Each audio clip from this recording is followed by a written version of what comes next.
안녕하세요. 크리스천 영상학교를 하는 신목사입니다. 오늘은 교회가 변질되었더라도 당신 나는 살아야 하지 않겠느냐 라는 제목을 한번 생각해 보겠습니다. 저는 대학 4학년 때 교회에 처음 나갔어요. 누가 전도해서 나간 게 아니라 술김에 객교로 기도한 게 응답이 지속되어 두려운 마음으로 하나님을 찾아 나섰죠. 그리고 교회에서 시키는 대로 신앙생활을 해왔습니다. 그러나 교회에서 시키는 신앙 방식으로는 하나님을 만나지 못했어요. 그러나 문제가 무엇인지 아는 사람도 없었죠. 목회자도 장로도 집사도 아무도 그 문제에 대해 말하지 않았습니다.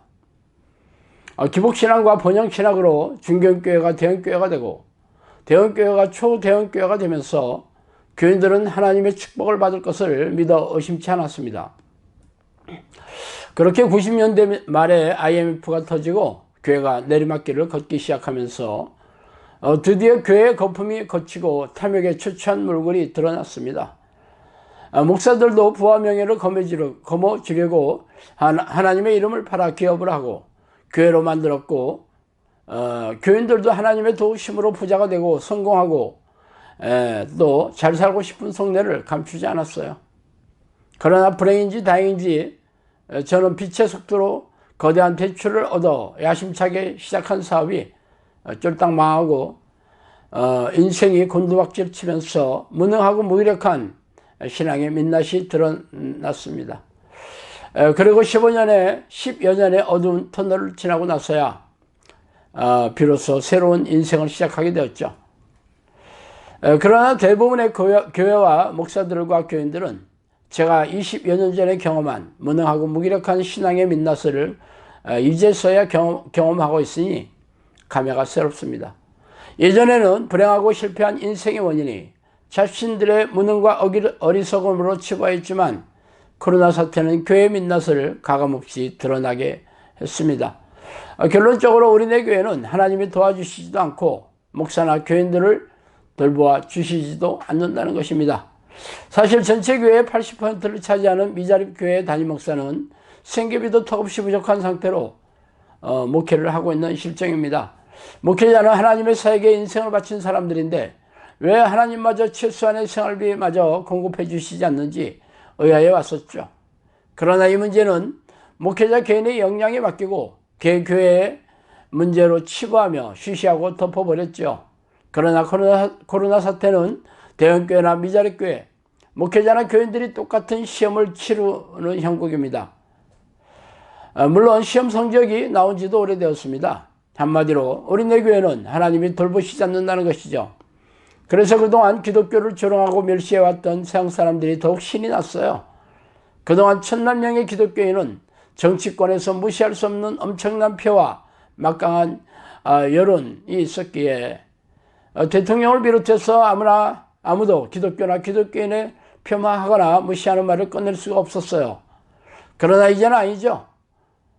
교회는 정부의 골칫덩이와 천덕꾸러기가 되어버렸고 세상 사람들이 스트레스를 풀고 불만을 해소하는 해방구가 되어버렸음이 기가 막힌 일입니다. 말하자면 교회가 맛을 잃어버린 소금이 되어 사람들에게 밟히고 있는 중입니다.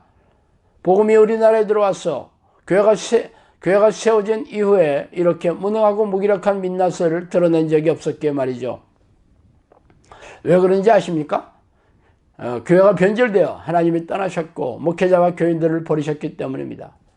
그래도 제 말이 믿기지 않으신 분들을 위해 예전에 성령께서 저에게 우리네 교회 실상에 대해 해주신 말씀을 제가 해드릴게요.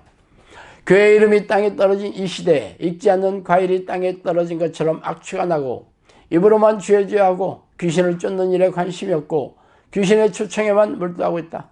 많은 양들이 살찐 양들만 찾아다닌다. 오늘날의 교회는 상업적이다. 세속적인 교회, 타락한 종은 많으나 기도하는 종은 많지 않다.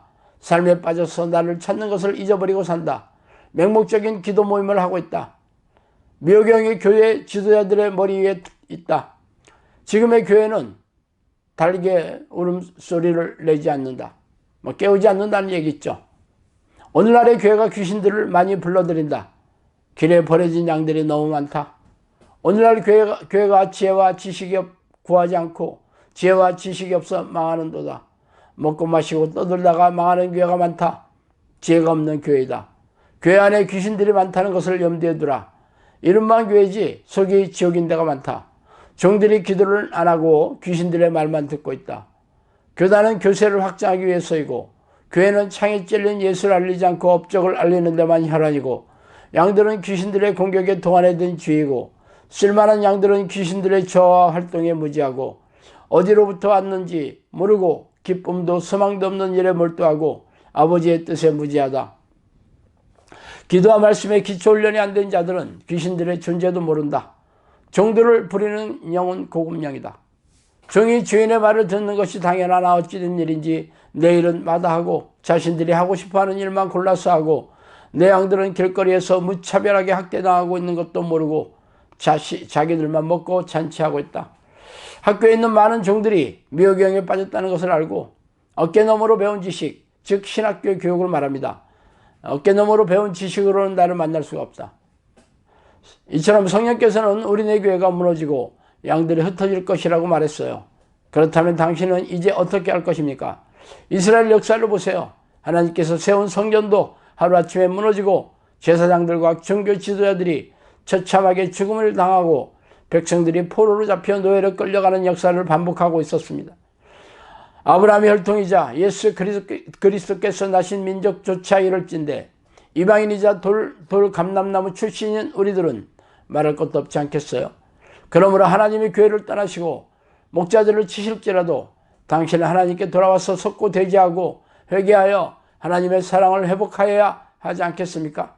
그래야 당신과 당신의 가족이 사는 길이에요. 이 땅에서 사는 목적은 천국을 준비하기 때문입니다. 그러나 하나님이 우리네 교회와 목회자들을 버리셨음에도 불구하고 회개하여 죄에서 돌이키지 않는다면 더 이상의 기회가 주어지지 않겠죠. 두렵고 떨린 일입니다. 자, 오늘은 여기까지 하겠습니다. 감사합니다.